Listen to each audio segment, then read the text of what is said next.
What's up, YouTube and the world? So we're back at it on my son's Jeep. I just had the tranny replaced. I asked those guys to replace the EGR valve because it's so much easier with the transmission out. They dicked me, they didn't do it. I wound up doing it and I got skin infections and all kinds of shit. Almost died, my fault.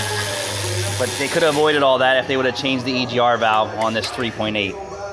So the EGR valve is back behind the passenger side cylinder head. You can see, oh hi, there's a nice new one there. That's because I did it.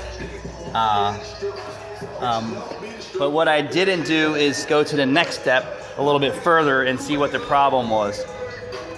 This has 230,000 miles on it with the original EGR, and it was the original transmission.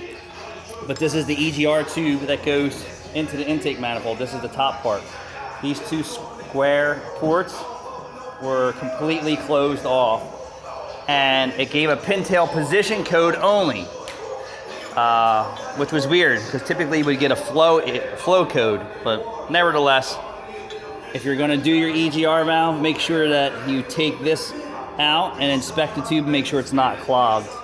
I didn't have to do that. I left this whole tube in the car and serviced the EGR with this still in position. Thanks for watching.